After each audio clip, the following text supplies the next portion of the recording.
The Brothers Karamazov by Fyodor Dostoevsky. Translated by Constance Garnett. Book 5, Chapter 4. Rebellion. "I must make one confession," Ivan began. "I could never understand how one can love one's neighbors. It's just one's neighbors, to my mind, that one can't love, though one might love those at a distance. I once read somewhere of John the Merciful, a saint, that when a hungry frozen beggar came to him, he took him into his bed, held him in his arms, and began breathing into his mouth, which was putrid and loathsome for some awful disease. I am convinced that he did that from self-laceration, from the self-laceration of falsity, for the sake of the charity imposed by duty, as a penance laid on him. For anyone to love a man, he must be hidden, as soon as he shows his face, love is gone." "Father Zosima has talked of that more than once," observed Alosha. "He, too, said that the face of a man often hinders many people not practiced in love from loving him. But yet there's a great deal of love in mankind, and almost Christ-like love. I know that myself, Ivan." "Well, I know nothing of it so far, and I can't understand it. And the innumerable mass of mankind are with me there. The question is, whether that's due to men's bad qualities, or whether it's inherent in their nature. To my thinking, Christ-like love for man is a miracle impossible on earth. He was God, but we are not gods. Suppose I, for instance, suffer intensely. Another can never know how much I suffer, because he is another and not I. And what's more, a man is rarely ready to admit another's suffering, as though it were a distinction. Why won't he admit it, do you think? Because I smell unpleasant? Because I have a stupid face? Because I once trod on his foot? Besides, there is suffering and suffering. Degrading, humiliating suffering such as humbles me, hunger, for instance. My benefactor will perhaps allow me. But when you come to higher suffering, for an idea, for instance, he will very rarely admit that, perhaps because my face strikes him as not at all what he fancies a man should have who suffers for an idea. And so he deprives me instantly of his favor, and not at all from badness of heart. Beggars, especially genteel beggars, ought never to show themselves, but to ask for charity through the newspaper. One can love one's neighbors in the abstract, or even at a distance, but at close quarters it's almost impossible. If it were as on the stage, in the ballet, where if beggars come in they wear silken rags and tattered lace and beg for alms dancing gracefully, then one might like looking at them. But even then we should not love them. But enough of that. I simply wanted to show you my point of view. I meant to speak of the sufferings of mankind generally, but we had better confine ourselves to the sufferings of the children. That reduces the scope of my argument to 1/10 of what it would be. Still, we'd better keep to the children, though it does weaken my case. But, in the first place, children can be loved even at close quarters, even when they are dirty, even when they are ugly. I fancy, though, children never are ugly. The second reason why I won't speak of grown-up people is that, besides being disgusting and unworthy of love, they have a compensation. They've eaten the apple and know good and evil, and they have become like gods. They go on eating it still. But the children haven't eaten anything, and are so far innocent. Are you fond of children, Alosha? I know you are, and you will understand why I prefer to speak of them. If they, too, suffer horribly on earth, they must suffer for their fathers' sins. They must be punished for their fathers, who have eaten the apple. But that reasoning is of the other world, and is incomprehensible for the heart of man here on earth. The innocent must not suffer for another's sins, and especially such innocence. You may be surprised at me, Alosha, but I am awfully fond of children too. And observe, cruel people, the violent, the rapacious, the Karamazovs are sometimes very fond of children.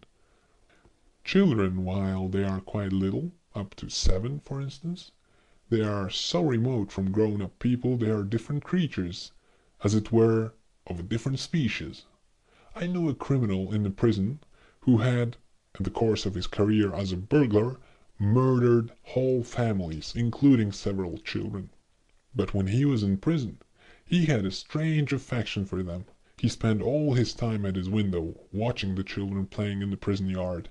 He trained one little boy to come up to his window and made great friends with him.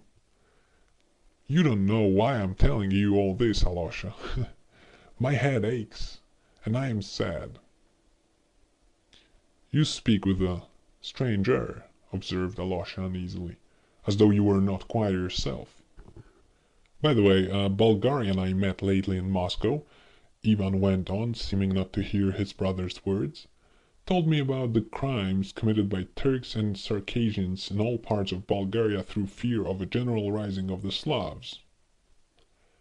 They burn villages, murder, outrage women and children. They nail their prisoners by the ears to the fences, leave them so till morning, and in the morning they hang them. All sorts of things you can't imagine. People talk sometimes of bestial cruelty, but that's a great injustice and insult to the beasts. A beast can never be so cruel as a man, so artistically cruel. The tiger only tears and gnaws, that's all he can do. He would never think of nailing people by the ears, even if he were able to do it. These Turks took a pleasure in torturing children, too. Cutting the unborn child from the mother's womb and tossing babies up in the air and catching them on the points of their bayonets before their mother's eyes. Doing it before the mother's eyes was what gave zest to the amusement. Here's another scene that I thought very interesting. Imagine a trembling mother with her baby in her arms, a circle of invading Turks around her. They've planned a diversion. They pet the baby, laugh to make it laugh. They succeed, the baby laughs. At that moment a Turk points a pistol 4 inches from the baby's face. The baby laughs with glee, holds out its little hands to the pistol, and he pulls the trigger in the baby's face and blows out its brains. Artistic, wasn't it? By the way, Turks are particularly fond of sweet things, they say. Brother, what are you driving at? Asked Alosha. I think if the devil doesn't exist, but man has created him, he has created him in his own image and likeness. Just as he did God, then, observed Alosha. It's wonderful how you can turn words, as Polonius says in Hamlet, laughed Ivan. You turn my words against me. Well, I'm glad. Yours must be a fine God if man created him in his image and likeness. You asked me just now what I was driving at. You see, I am fond of collecting certain facts, and, would you believe, I even copy some anecdotes of a certain sort from newspapers and books, and I have already got a fine collection. The Turks, of course, have gone into it too, but they are foreigners. I have specimens from home that are even better than the Turks. You know we prefer beating, rods, and scourges. That's our national institution. Nailing ears is unthinkable for us, for we are, after all, Europeans. But the rod and the scourge we have always with us, and they cannot be taken from us. Abroad now, they scarcely do any beating. Manners are more humane, or laws have been passed so that they don't dare to flog men now. But they make it up for it in other ways just as national as ours, and so national that it would be practically impossible among us, though I believe we are being inoculated with it since the religious movement began in our aristocracy. I have a charming pamphlet translated from the French describing how, quite recently, 5 years ago, a murderer, Richard, was executed. A young man, I believe, of 23, who repented and was converted to the Christian faith at the very scaffold. This Richard was an illegitimate child who was given as a child of 6 by his parents to some shepherds on the Swiss mountain. They brought him up to work for them. He grew up like a little wild beast among them. The shepherds taught him nothing, and scarcely fed or clothed him, but sent him out at 7 to herd the flock in cold and wet, and no one hesitated or scrupled to treat him so. Quite the contrary, they thought they had every right, for Richard had been given to them as a chattel, and they did not even see the necessity of feeding him. Richard himself describes how in those years, like the prodigal son in the Gospel, he longed to eat the mash given to the pigs, which were fattened for sale. But they wouldn't even give that, and beat him when he stole from the pigs. And that was how he spent all his childhood and his youth, till he grew up and was strong enough to go away and be a thief. The savage began to earn his living as a day laborer in Geneva. He drank what he earned, he lived like a brute, and finished by killing and robbing an old man. He was caught, tried, and condemned to death. They are not sentimentalists there, and in prison he was immediately surrounded by pastors, members of Christian brotherhoods, philanthropic ladies, and the like. They taught him to read and write in prison, and expounded the gospel to him. They exhorted him, worked upon him, drummed at him incessantly, till at last he solemnly confessed his crime. He was converted. He wrote to the court himself that he was a monster, but that in the end God had vouchsafed him light and shown grace. All Geneva was in excitement about him, all philanthropic and religious Geneva. All the aristocratic and well-bred society of town rushed to the prison, kissed Richard and embraced him. "You are our brother, you have found grace." And Richard does nothing but weep with emotion. "Yes, I have found grace. All my youth and childhood I was glad of pig's food, but now even I have found grace. I am dying in the Lord." Yes, Richard, die in the Lord. You have shed blood and must die. Though it's not your fault that you knew not the Lord, when you coveted the pig's food and were beaten for stealing it, which was very wrong of you, for stealing is forbidden. But you've shed blood, and you must die. And on the last day, Richard, perfectly limp, did nothing but cry and repeat every minute, "This is my happiest day. I am going to the Lord."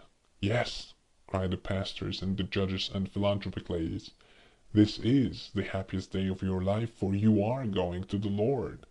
They all walk and drive to the scaffold in procession behind the prison van. At the scaffold they call to Richard, "Die, brother, die in the Lord, for even you have found grace."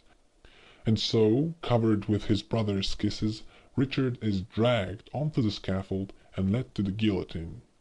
And they chopped off his head in brotherly fashion because he had found grace. Yes, that's characteristic.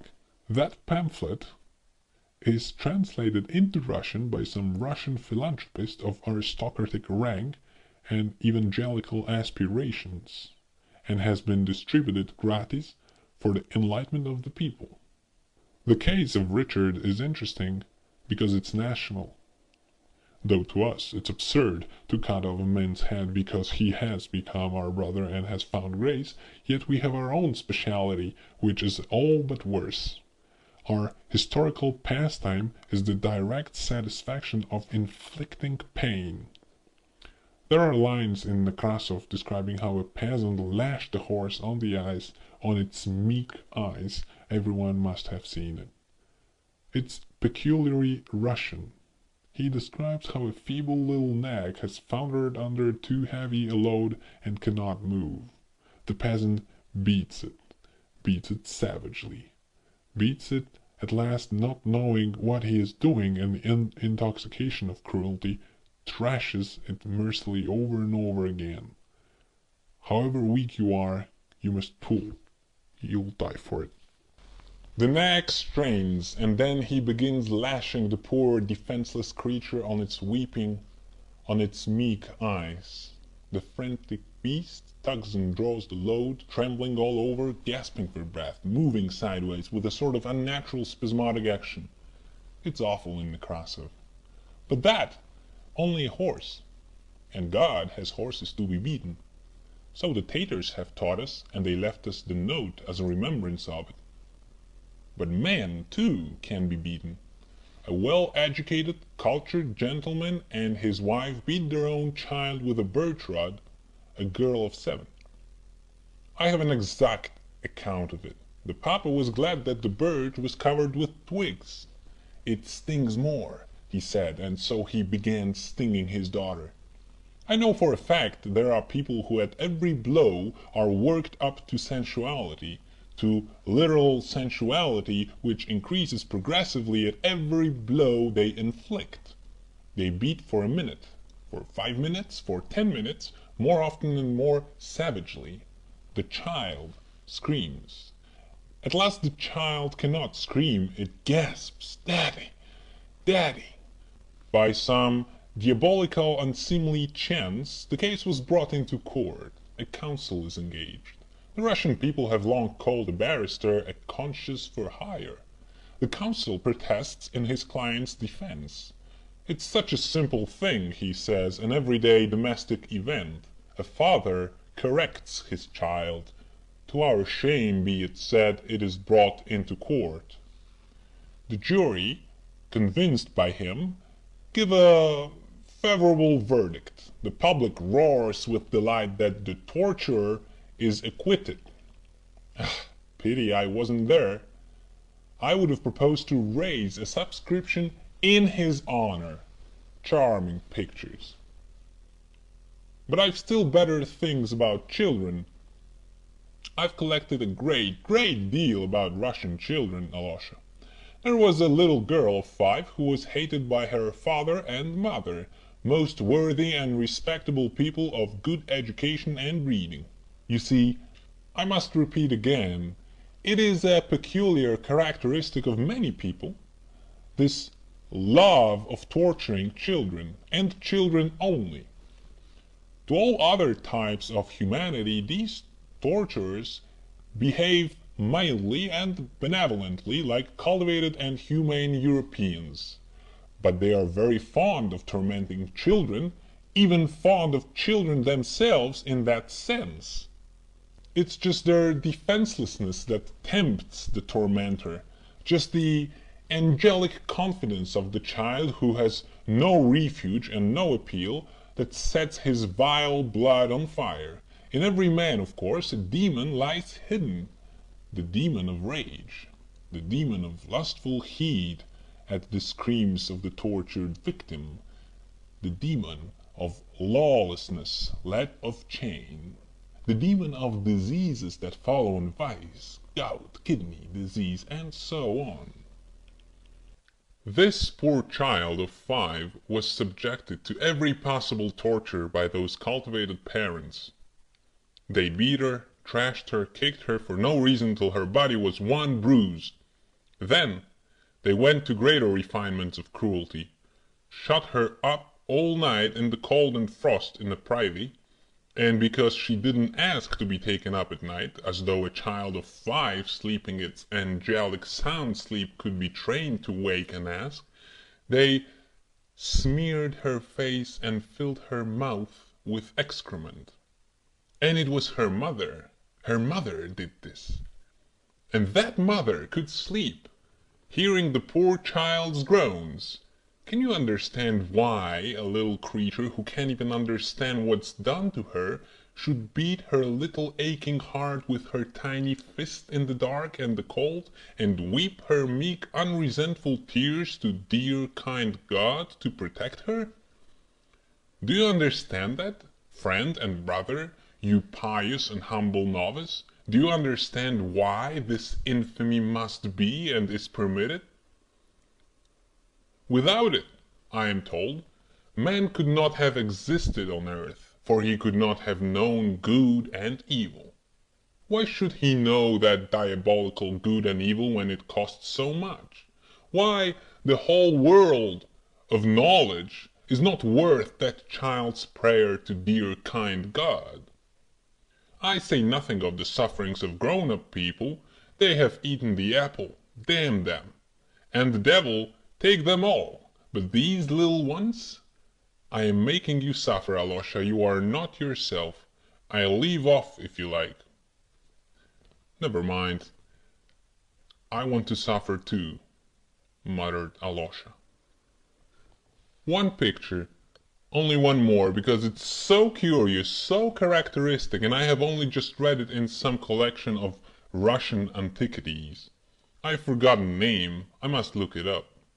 It was in the darkest days of serfdom at the beginning of the century, and long live the liberator of the people. There was in those days a general of aristocratic connections, the owner of great estates. One of those men somewhat exceptional, I believe, even then, who, retiring from the service into a life of leisure, are convinced that they've earned absolute power over the lives of their subjects. There were such men then, so our general, settled on his property of 2,000 souls, lives in pomp, and domineers over his poor neighbors as though they were dependents and buffoons. He has kennels of hundreds of hounds and nearly 100 dog boys, all mounted and in uniform. One day a serf boy, a little child of 8, threw a stone in play and hurt the paw of the general's favorite hound.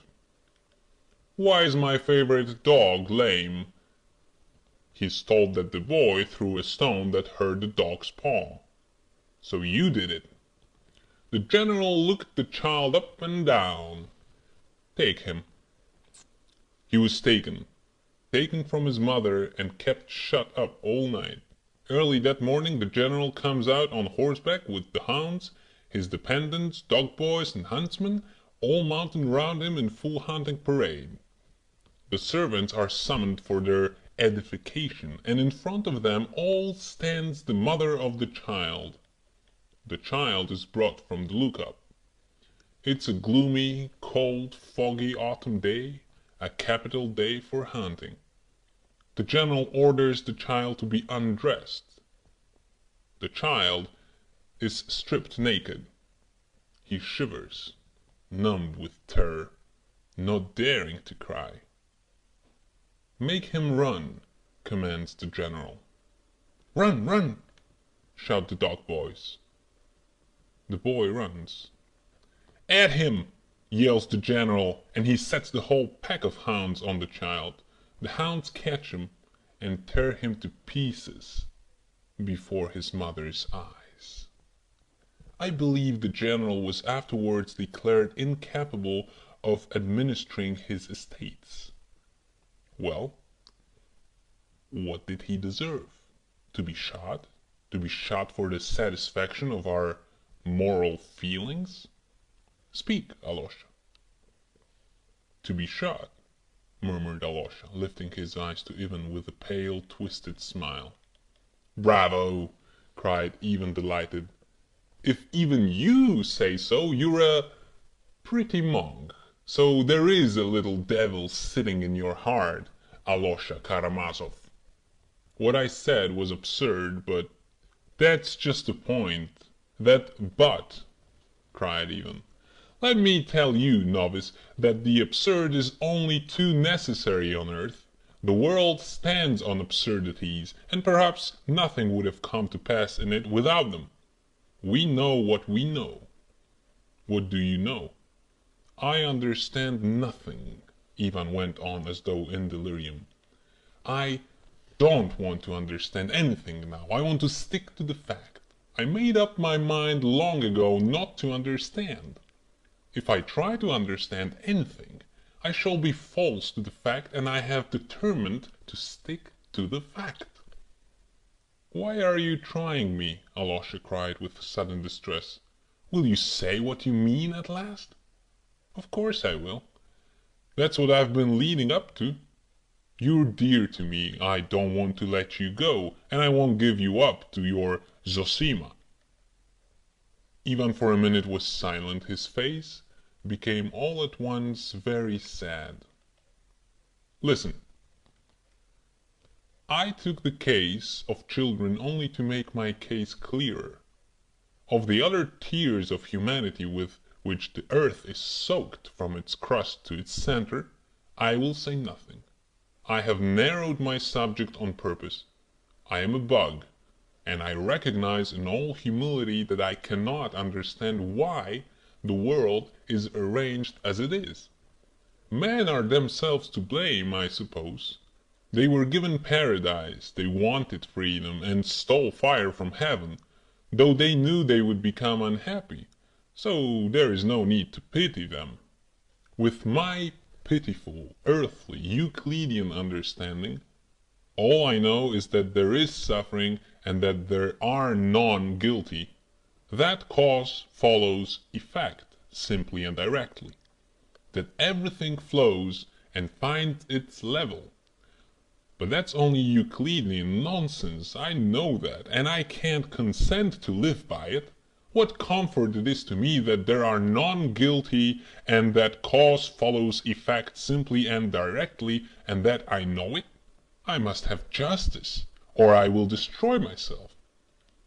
And not justice in some remote infinite time and space, but here, on earth, and that I could see myself. I have believed in it. I want to see it. And if I am dead by then, let me rise again, for if it all happens without me, it will be too unfair. Surely I haven't suffered simply that I, my crimes and my sufferings, may manure the soil of the future harmony for somebody else. I want to see with my own eyes the hind lie down with the lion and the victim rise up and embrace his murderer. I want to be there when everybody suddenly understands what it has all been for. All the religions of the world are built on this longing, and I am a believer. But then there are the children, and what am I to do about them? That's a question I can't answer.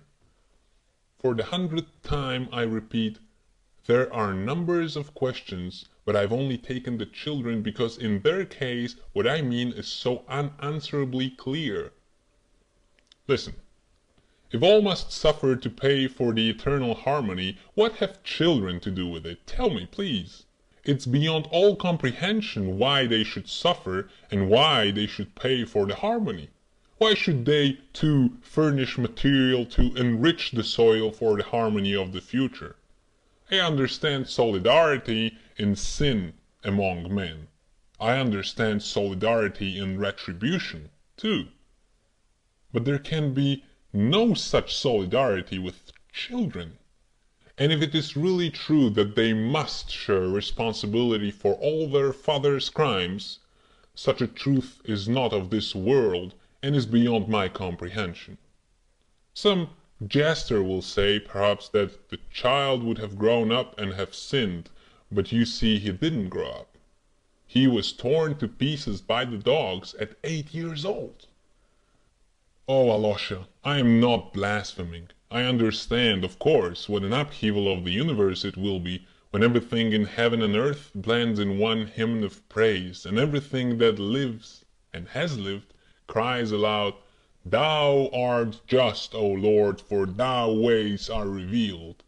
When the mother embraces the fiend who threw her child to the dogs, and all three cry aloud with tears, "Thou art just, O Lord," then, of course, the crown of knowledge will be reached and all will be made clear. But what pulls me up here is that I can't accept that harmony, and while I'm on earth, I make haste to take my own measures. You see, Alyosha, perhaps it really may happen, that if I live to that moment or rise again to see it, I too perhaps may cry it aloud with the rest, looking at the mother embracing the child's torturer, "Thou art just, O Lord." But I don't want to cry aloud then. While there is still time, I hasten to protect myself, and so I renounce the higher harmony altogether. It's not worth the tears of that one tortured child who beat itself on the breast with its little fist and prayed in its stinking outhouse with its unexpiated tears to dear, kind God. It's not worth it, because those tears are unatoned for. They must be atoned for, or there can be no harmony. But how? How are you going to atone for them? Is it possible? By their being avenged? But what do I care for avenging them? What do I care for a hell for oppressors? What good can hell do, since those children have already been tortured? And what becomes of harmony if there is hell? I want to forgive. I want to embrace. I don't want more suffering. And if the sufferings of children go to swell the sum of sufferings which was necessary to pay for truth, then I protest that the truth is not worth such a price.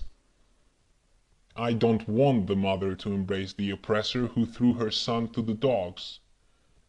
She dare not forgive him. Let her forgive him for herself, if she will.